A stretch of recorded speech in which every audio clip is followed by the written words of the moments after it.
আমি ইন্দিরা আবার চলে এসেছি নতুন একটা ব্লগ নিয়ে। তো তোমরা সবাই কেমন আছো? আমি কিন্তু বেশ ভালো আছি। তো চলো ব্লগটা শুরু করা যাক। আজ বাড়িতে কোনো কিছু কাজ নেই, কারণ আমাদের বিয়ে বাড়ি আছে। আর বিয়ে বাড়ি মানে ওখানেই খাওয়া দাওয়া, ওখানেই সব কিছু। তো সেজন্য কোনো কিছু কাজ টাজ নেই। সকালবেলায় ঘুম থেকে উঠেই একদম ফ্রেশ হয়ে লেগেছি আমি শাড়ি খুঁজতে, গয়না খুঁজতে, কী পরবো। আর এদিকে এখন রিকুকে নিয়ে গেছে, আমি তোকে ফোন করেছি, রিকুকে নিয়ে আসবে, তারপরে আমি রিকুকে খাওয়াবো। ব্যাস, তারপরে আর আমাদের স্নান টান করে নেবো, রেডি রেডি হয়ে নেবো, ব্যাস তারপরে চলে যাবো। তো চলো দেখতে থাকো। কি পরবো আমি পুরো একদম কনফিউজড হয়ে গেছি, বুঝতে পারছি না কোন গয়না কী পরবো না পরবো, কি ভালো লাগবে। তো শুধু শাড়িটা ঠিক করে রেখেছি। তো এই হচ্ছে এই শাড়ি, এই পরবো। তো দেখা যাক। বিয়েটা হচ্ছে আমাদের এক কাকা শ্বশুর আছে, তারই মেজো মেয়ের বিয়ে। তো আমরা যাব, তারপরে তোমাদেরকে সবটা দেখাবো। তো চল। কি ওটা? আখের রস। তো এদিকে অমিত তো নিচ থেকে চলে এসছে রিকুকে নিয়ে, আর এসেই দেখছি ও নাকি আখের রস এনেছে, মিলনদা দিয়েছে। তো যাই হোক, আখের রস খেতে বেশ ভালোই লাগে, তবে শীতকালে খুব একটা ভালো লাগে না। ওই গরমকালে কোথাও গেলাম, টুক করে একটু খেয়ে নিলাম একটু মতো, তো এটা আর কি ভালো লাগে। তো যাই হোক, রিকু তো এদিকে চলে এসছে, আর এত বোতল থাকতে ও এই বোতলটাতেই ও জল খাবে। তো এইদিকে আমি রিকুর জন্য রেডি করে রেখেছি, আর আমার জন্য সব যা যা আর কি পরবো সব রেডি করে রেখেছি। তো সেটাই আমি রিকুকে বলছিলাম। আখের রস রিকু খাচ্ছে, দেখো। ভালো ভালো খেতে, ভালো না? ভালো না? খাও খাও, আর একটু খাও। আমি খাবো, আর একটু খাও। তুমি খাও, একটু খাও। আর একবার খেয়ে না। আচ্ছা বেশ, আমি এবার কোথায় যাবে? নিচে যাবে? নিচে যাবো, নিচে যাবো। তো নিচে যাবে না? তাহলে নামিয়ে দেবো তোমাকে। নিচে যাবে না? না যাবে না, তাহলে এসো এসো। যাও, মায়ের কাছে যাও। চলো চলো চলো, বেশ ঠিক আছে, চলো। এইদিকে আমি অমিতকে মুড়ি দিয়ে দিয়েছিলাম, আর ও এখন মুড়ি খেয়েও নিচে চলে গেল, কারণ দোকানে বাবা আছে, কারণ বাবা ওপরে আসবে মুড়ি খেতে, সেই জন্য অমিত এখন নিচে যাচ্ছে। তো যাই হোক, এখন রিকুকে নিচে নিয়ে গেল, কারণ আমি এখন স্নান করব, রেডি হব। তো সেই জন্য বললাম রিকুকে নিয়ে যেতে, আর ওর বাবা থাকলেও এই টাইমে বাবার সাথে নিচে যায়। আর এদিকে রিকুর জন্য আমি খাবারটা বসিয়ে দিয়েছিলাম, কারণ আমি খাবারটা রিকুকে খাইয়ে নিয়ে যাব। আর এদিকে দুধ গরম হচ্ছিল, আর মামনিকে বললাম তুমি রেডি হয়ে নাও, মামনি স্নান তো হয়ে গেছে আগেই। আর এইদিকে আমি এখন স্নান করে নেব, তারপরে রিকু আসলে তখন রিকুকে খাইয়ে রেডি করে আমি রেডি হয়ে তখন আমরা বেরিয়ে পড়বো। এদিকে গুছি গাছি রাখা হয়ে গেছে, আমাদের মুড়ি খাওয়া হয়ে গেছে। তো রিকু এখন তো নিচে চলে গেছে, আমি বললাম এই ফাঁকে এখন চান করে নিই, অনেক বেজে গেছে। এই দেখো, পুরো 11:30 বাজতে চললো। তো বুঝতে পারছি না কখন যাবো, মানে হুট করে টাইম চলে আসে। তো যাই হোক, এখন আমি স্নানটা করে নিই, তারপর রিকু আসবে, তখন ওকে স্নান করাবো। দেখাচ্ছি। এদিকে আমার স্নান হয়ে গেছে, স্নান করে চলে এসেছি, আর মামনি বললো আমাকে দাও, আমি কাপড়গুলো ওপরে মেরে দিয়ে আসি, কারণ কাপড় মামনি আর কি তুলতে যাবে। মামনি যেগুলো চান করে মেরেছিলো, তো সেগুলো তুলতে যাবে, তাই বললো কি যে আমাকে দাও, আমি করে দিচ্ছি। তো এদিকে মনে হয় রিকুর খাবারও হয়ে গেছে, রিকুর খাবারটাও হয়ে গেছে, এদিকে তোমাকে দেখায়।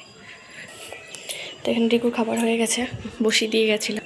তো যাই হোক, 12টা বাজতে আর 2-3 মিনিট বাকি, এখনও পর্যন্ত রেডি হয়নি। কি বলবে, বিয়ে বাড়িতে গিয়ে শুধু খেতে যাচ্ছি দুপুরবেলায় খাবারটা, যাই হোক কিছু দেখতে পাবো না, ঘায়ের টায়ের সব কিছুই হয়ে যাবে, কিছু দেখতে পাবো না, কী করবো, আর কিছু করার নেই। যাই হোক, এখন চলো, রেডিটা হয়নি, তার মনে হয় রিকুকে ডাকতে হবে, রিকু জামা প্যান্টগুলো হাতে তারা, যাই হোক পরি দিই, কী করবো জানি না, বুঝতে পারছি না, আমার মাথায় কিছু কাজ করছে না। 12টা 12:30-র মধ্যে পেরিয়ে যাবো, পূজাদেরকে বলেছিলাম, ওরা বলছিল আমাদের যেতে 1টা হবে, আমরাই বললাম কি যে না না তোরা একটু আগে করে নে, আগে যাবো। 12টা বাজছে, সেই 1টা-1:30 হবেই, দেখে নিও। তো এদিকে আমি হাফ রেডি হয়ে গেছি, শাড়িটা জাস্ট পরেছি, কিন্তু এখনও কোনো মেকআপ হেয়ার কিচ্ছু করিনি। তো এইদিকে ততক্ষণে রিকু চলে এসছে, তাই ওকে ভাবলাম যে আমি ওকে স্নানটা করিয়ে দিই, তা সেই জন্য আমি ওকে জিজ্ঞাসা করছিলাম তুই কোনটা পরবি, তো ও আমাকে এখন বলে দেয় যে ও কোনটা পরবে।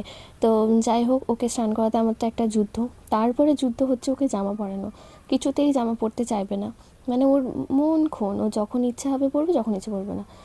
রিকুর এই পাঞ্জাবিটা পরিয়েছিলাম ও জামাই ষষ্ঠীতে পরবে বলে, তো তখন পরেছিল, একটু বড় হয়েছিল, এখনও এটা বড়, প্যান্টের জন্য নয়, এটার জন্য ধুতি আছে এই মানে পাঞ্জাবি সেটটার, তো ধুতিটা পরাইনি, প্যান্টটাই পরালাম। প্যান্টটা একটা কাকিমা ওকে পাঞ্জাবি দিয়েছিল এবছর পুজোতে, তো সেটা অনেকটা বড় আছে, তাই সেই জন্য প্যান্টটাই আমি পরিয়েছি।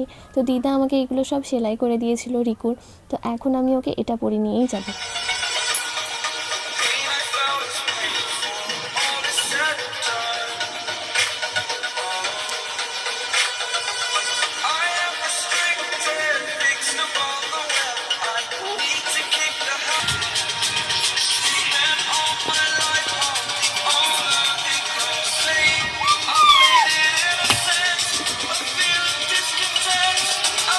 কটা বাচ্চা গো?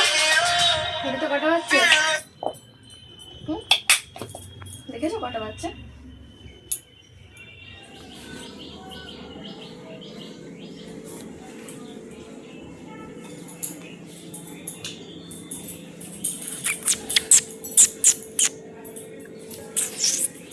হাঁটছে দেখো।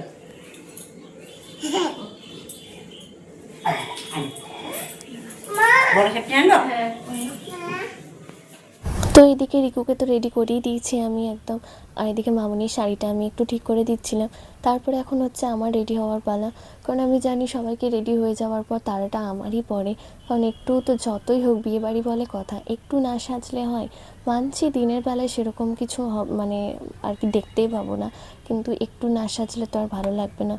তো যাই হোক, শাড়িটা রিকুকে এদিক ওদিক করতে গিয়ে আমার কুচিটাই ঠিকমতো হয়নি, আর একজন মানুষ না ধরলে ঠিকমতো কুচিটাও হয় না।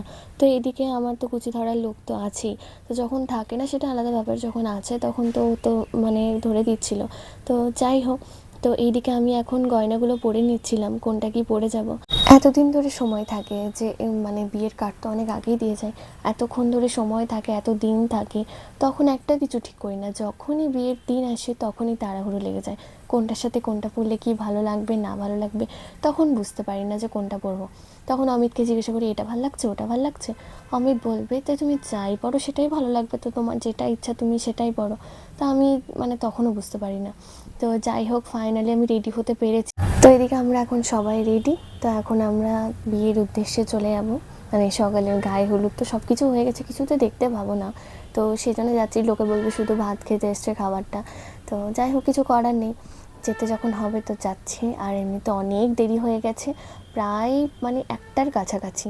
তো এইদিকে রিকোর বাবাকে টাটা বলে দিচ্ছে, কারণ আমরা এখন যাব, আর বাবার এদিকে দোকান বন্ধ করে তারপরে তখন বাবা অমিত যাবে। তো এখন আমরা টোটোতে চেপে গেছি, এদিকে কাকিমা, পূজা, দীপ, আমি, মামনি আর রিকু। তো আমরা এখন এই 6জন মিলে এখন যাচ্ছি বিয়েবাড়ির উদ্দেশ্যে। তো এখন টোটোতে পেয়ে গেছি, এখন যাচ্ছি। সামান্য রাস্তা, হেঁটেও যাওয়া যাবে, কিন্তু এই গরমের মধ্যে না। তো যাই হোক, প্রথমেই চলে যাই মাসির বাড়িতে, মানে আমাদের ওখানে মাসি শাশুড়ির বাড়ি। তো মাসি শাশুড়ির বাড়িতে যাই, তো ওখানে সবারই সাথে একটু দেখা সাক্ষাৎ হয়। তার পাশেই ছিল মানে মাসি শাশুড়ির জায়ের মেয়ের বিয়ে। তো রিকু এদিকে ওর একটা ফ্রেন্ডকে পেয়ে গেছে, তার সাথে আর কি খেলা করছিল, আরেকজনও ছিল, সে আর কি খাবার খাচ্ছিল। তো রিকুকে আমি তো খাবার খাইয়ে আনিনি, তো সেজন্য আমি এখানে বসিয়ে আমি ওকে খাবারটা খাইয়ে দিয়েছি।